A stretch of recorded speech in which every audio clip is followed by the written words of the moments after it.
दोस्तों, आज की कहानी एक शरीफ आदमी की है। एक ऐसा आदमी जो जरूरत से ज्यादा शरीफ है। उसकी जिंदगी अच्छी चल रही थी, पर एक दिन जाने अनजाने में उसने रसिया के सबसे बड़े माफिया से पंगा ले लिया। तब अपनी फैमिली को बचाने के लिए वो इतना खतरनाक बन गया कि बड़े से बड़े गैंगस्टर भी उससे दूर भागने लगा। मूवी की शुरुआत में हम एक आदमी को देखते हैं जिसका नाम हच मेंसल था। वो इस वक्त पुलिस कस्टडी में है और उसका एटीट्यूड सातवें आसमान पर। वहाँ पुलिस वालों ने उससे पूछा कि तुम कौन हो। तब हच उन्हें अपनी स्टोरी सुनाने लगा। हच एक सीधा साधा और शरीफ इंसान है। वो अपने फादर इन लॉ के कंपनी में वॉडिटर का काम करता है। उसकी जिंदगी ठीक ठाक चल रही थी, पर एक रात दो चोर उसके घर में घुस आए। उन दोनों ने उसके सारे पैसे और उसकी कीमती घड़ी ले ली। उन चोरों में से एक लड़का था और एक लड़की थी। हच ने लड़की के हाथ पर एक टैटू बना हुआ देखा। वो चोर घर से बाहर जाने लगे कि तभी वहाँ हच का बेटा ब्लैक आ गया और उसने चोरों पर अटैक कर दिया। यहाँ हच के पास पूरा मौका था कि वो उन चोरों पर अटैक करे और उन्हें पकड़ ले,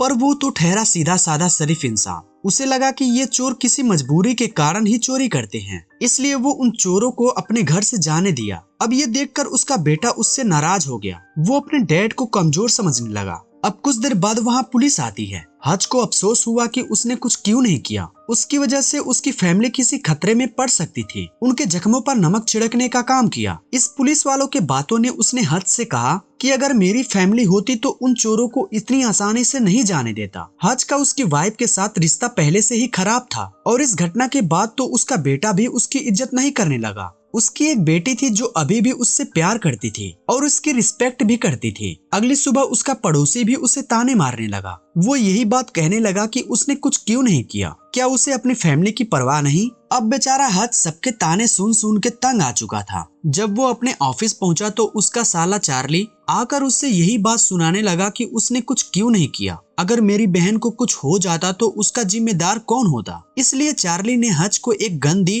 कि अगली बार कुछ ऐसा होता है तो वो अपनी फैमिली की सेफ्टी कर सके। इसके बाद वो अपने फादर इन लॉ एडी के पास गया। हच ने उससे कहा कि वो उसकी फैक्ट्री खरीदना चाहता है। ऐसा इसलिए कि उसकी इज्जत तो कोई करता नहीं था। वो चाहता था कि उसके पास कुछ ऐसा हो जिसे वो अपना कह सके। इसके बाद वो एक कमरे में चला गया। वो सीक्रेट रेडियो से अपने भाई से बात करने लगा। हच ने हैरी को बताया कि वो दो लोग थे, एक लड़का और एक लड़की, जो काफी डरे हुए थे और उसके हाथ में जो गन थी वो खाली थी। हच को ये भी पता था कि वो गन पहले कभी यूज नहीं की गई थी और हच ने ये सब देखा तो उसने उनको जाने दिया। हच की ये सब बातें सुनकर ऐसा लगता है कि वो पहले शरीफ आदमी नहीं था। खैर सच्चाई क्या है वो हमें आगे पता चलेगी। इसके बाद वो अपने डैड डेविड से मिलने गया। डेविड एक रिटायर्ड FBI एजेंट है। अब वो काफी बूढ़ा हो चुका है, इसलिए अब वो नर्सिंग होम में रहता है। उसने अपने डैड को उस रात के बारे में बताया। उसने ये भी बताया कि उसके फैमिली के साथ साथ जो भी उससे जानता है सब उसे कमजोर समझते हैं। इसके बाद हच वापस घर आया। तब उसकी बेटी ने उससे कहा कि उसके किटी कैट ब्रेसलेट नहीं मिल रहा। शायद वो चोर उसे भी ले गए क्योंकि वो ब्रेसलेट उन पैसों में ही रखा हुआ था। वो चोर उससे पैसे ले गए। हच को इससे कोई फर्क नहीं पड़ता और उसकी बेटी के ब्रेसलेट ले गए ये उसे कतई मंजूर नहीं था। अब वो फिर अपने डैड के पास गया और उनका ID कार्ड और गन ले ली। अब हच हर टैटू के दुकान पर जाने लगा और उसी टैटू के बारे में पूछने लगा जो उसने उस चोरनी के हाथों पर देखा था। कई दुकान देखने के बाद भी उसे कुछ पता नहीं चला। तब वो एक आखिरी दुकान पर गया। वहाँ जब उसने अपना ID कार्ड दिखाया तब शॉप के ओनर ने उससे कहा कि ये कार्ड 20 साल पहले ही एक्सपायर हो गया है और इसमें लगी फोटो भी तेरी नहीं है। अब वहाँ कुछ गुंडों ने हच को घेर लिया। तब हच ने उन्हें कुछ पैसे ऑफर किए। तभी शॉप के ओनर ने हच के हाथ पर एक निशान देख लिया। इसके बाद तो मानो उसके होश ही उड़ गए। उसने अपने आप को जाकर एक कमरे में बंद कर लिया। ये देखकर उन्हें समझ में आ गया कि हच कोई मामूली इंसान नहीं है, इसलिए उन्होंने उस टैटू वाली लड़की का पता बता दिया। इसके बाद हच उन चोरों के घर पहुंचा। सबसे पहले तो उसने उन चोरों का टकला बजाया। फिर उसने कहा कि मैं आम आदमी हूँ और मेरी भी एक फैमिली है, इसलिए मेरी घड़ी और किटी कैट ब्रेसलेट मुझे वापस कर दे। उन्होंने घड़ी तो वापस कर दी पर वो ब्रेसलेट उसके पास नहीं था। अब ये सुनकर हच उसके टकले पर मारने ही वाला था कि तभी अचानक उससे एक बच्चे की रोने की आवाज सुनाई दी। उसने जाकर देखा कि एक छोटा बच्चा बीमार था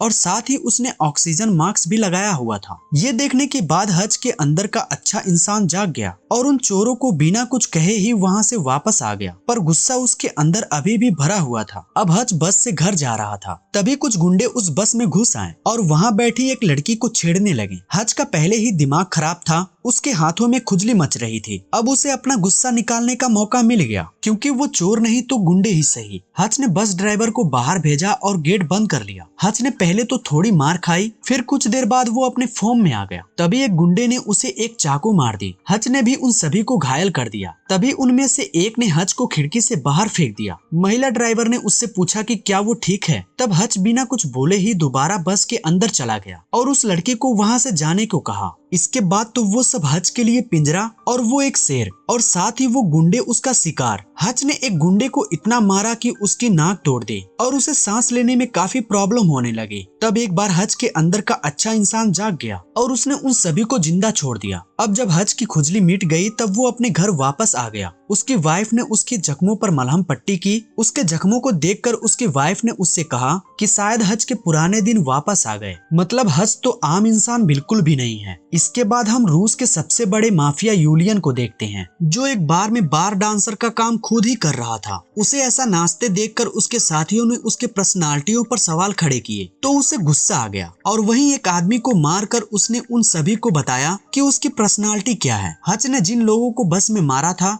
उनमें से एक यूलियन का भाई भी था। अपने भाई की गंभीर हालत देख वो उसी की एक साथी से मिलने गया और उससे पूछने लगा कि उसकी ये हालत किसने किया। उस आदमी ने बताया कि वो सिर्फ एक आदमी था। ये सुनते ही यूलियन उस पर भड़क गया कि तुम एक आदमी से मार खाकर आए हो। जब आदमी ने मम्मी कसम खाई तो यूलियन ने उस पर भरोसा किया। हच अपना मेट्रो कार्ड उसी बस में भूल गया था। अब ये कार्ड यूलियन के हाथ लग गया, जिसकी मदद से हच की सारी इंफॉर्मेशन उसे पता चलने वाली थी। अगले दिन वो अपनी फैमिली के साथ ब्रेकफास्ट कर रहा था। तब उसे उसके भाई हैरी का फोन आया। हैरी ने उसे बताया कि उनमें से एक यूलियन का भाई भी था, इसलिए अब वो तुम्हें ढूंढ रहा है। तुम एक बहुत बड़ी मुसीबत में फंस चुके हो, इसलिए तुम्हें बार्बर से जाकर मिलना चाहिए। हच को अब लगा कि बात बहुत गंभीर हो चुकी है, इसलिए वो बार्बर से मिलने चला गया। बार्बर ने उसे बताया कि यूलियन बहुत ही खतरनाक आदमी है। रसिया में सभी गैंगस्टर का एक ही ग्रुप है और उसके पास बहुत पैसा है। उन पैसों के देख रेख यूलियन ही करता है और अभी तक उसे तो तुम्हारे बारे में सब पता चल गया होगा और होता भी कुछ ऐसा ही है। यूलियन को हच की पूरी डिटेल मिल चुकी थी। वो डिटेल जिस लड़की ने निकाली थी उसे कुछ ऐसा पता चल गया जिससे कि उसने तुरंत ही जॉब छोड़ दी और यूलियन के साथ काम करने से मना कर दिया। हच के बारे में ये क्या थी हमें आगे पता चलेगी। रात को हच अपने फैमिली के साथ डिनर कर रहा था। तब वो अपने फैमिली से कहा कि वो इस बार छुट्टियां मनाने के लिए इटली जाएंगे। तभी उसने अपनी खिड़की से देखा कि कुछ लोग उसके घर की तरफ आ रहे हैं। तब वो समझ गया कि वो यूलियन के आदमी हैं।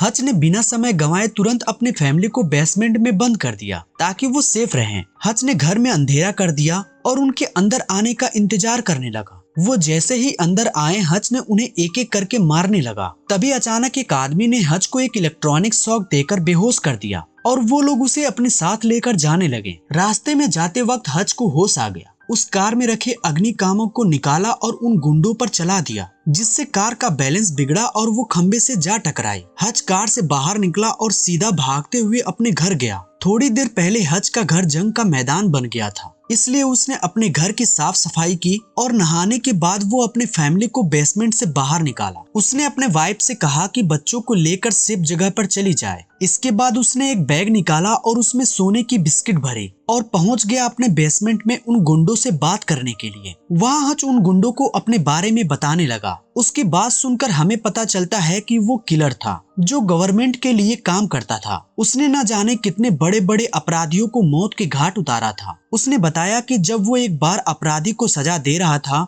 तब वो अपराधी उससे जान की भीख मांगने लगा। उसे अपने गलती का एहसास था। उसने कहा आगे से वो ऐसा नहीं करेगा। तब हच को उस पर दया आ गई और हच उसको जाने दिया। कुछ सालों बाद हच कंफर्म करने के लिए उसके घर गया। तब उसने देखा कि वो आदमी अपनी फैमिली के साथ एक आम नागरिक की तरह जिंदगी जी रहा था और वो काफी खुश भी था। ये देखकर हच को भी लगा कि उसे भी एक आम आदमी की तरह रहना चाहिए और तभी से वो एक शरीफ इंसान बन गया। अब ये कहानी खत्म होने से पहले ही वो गुंडे मर चुके थे। हच को वही सोफे के नीचे अपनी बेटी का किटी कैट ब्रेसलेट मिल गया। उसने सोचा कि ब्रेसलेट पहले से ही मिल जाता तो आज वो इतनी मुसीबत में नहीं फंसता। इसके बाद उन लोगों को मुक्ति देने के लिए उसने अपने ही घर में आग लगा दी और अपने पड़ोसी की कार लेकर वहां से चला गया। इधर दो लोग हच के फादर को मारने के लिए आए, पर उन दोनों को पता नहीं था कि जिसे वो मारने जा रहे हैं वो एक रिटायर्ड FBI एजेंट है। वो दोनों जैसे ही डेविड के पास पहुंचे डेविड ने उनका गेम बजा दिया। इधर हच ने अपने फादर इन लॉ के फैक्ट्री में पहुंचा और उन्हें सोने की बिस्किट देकर उनकी पूरी फैक्ट्री खरीद ले। इधर जब यूलियन को पता चला कि हच उसके आदमियों को मार कर भाग गया है, तब वो दूर दूर से अपने सभी आदमियों को बुलाने लगा। हच भी उस फैक्ट्री को जंग का मैदान बनाने के लिए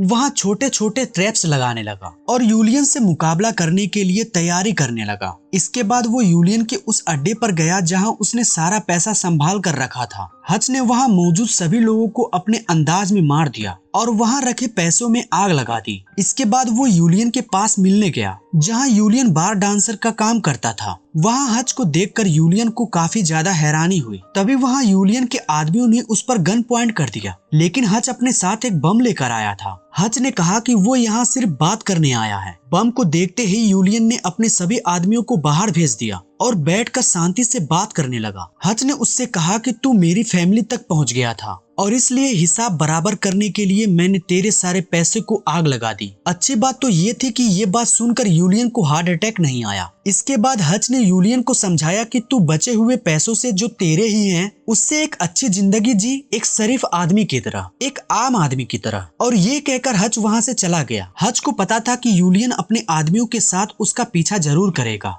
इसलिए वो पहले से तैयार था। और हुआ भी कुछ ऐसा ही। यूलियन अपने सभी आदमियों के साथ उसका पीछा करने लगा। हच उन्हें अपने साथ अपने फैक्ट्री में लेकर गया, जो कि हच का एक प्लान था। वहाँ उसका भाई हैरी पहले से मौजूद था। वो अपनी स्नाइपर से उन पर फायर करने लगा। तभी हमने देखा कि हच का फादर भी वहीं पर मौजूद है। हच का फादर उसकी इस लड़ाई में उसका साथ देने आए थे। वो इसलिए कि उसके रिटायर के बाद उसकी जिंदगी से एडवेंचर लगभग खत्म ही हो गया था। हच ने जो भी फैक्ट्री में ट्रैप्स बिछाए थे, उन्होंने अपना काम करना शुरू कर दिया। हैरी बेसिकली एक पायलट था, पर वो लड़ने में हच से कम नहीं था। देखते ही देखते उन तीनों ने उस फैक्ट्री में लाशों के ढेर बिछा दिए, पर यूलियन ने आकर एक गोली हैरी को मार दी। इसी बीच उन तीनों की गोलियां भी खत्म हो गई और तब हच ने वो बम निकाला जो यूलियन के पास लेकर गया था। उसने उस बम को एक बुलेट प्रूफ ग्लास के आगे रखा और यूलियन की तरफ बढ़ने लगा। वो जैसे ही यूलियन के पास पहुंचा तो वो बम को ब्लास्ट कर दिया, जिससे यूलियन की मौत हो गई, पर हच को कुछ नहीं हुआ। तभी वहाँ पुलिस भी आ गई। हच ने अपने फादर और अपने भाई को वहाँ से निकाल दिया और खुद अरेस्ट हो गया। जाने से पहले उसने अपने वाइफ को कॉल किया और उसे बताया कि अब सब ठीक हो चुका है। अब सीन प्रेजेंट टाइम में आता है, जहाँ हच पुलिस कस्टडी में था। तभी वहाँ उन पुलिस वालों को गवर्नमेंट एजेंसी के तरफ से कॉल आया। तब पुलिस वालों ने हच को छोड़ दिया। इसके बाद हम 3 महीने के बाद का समय देखते हैं,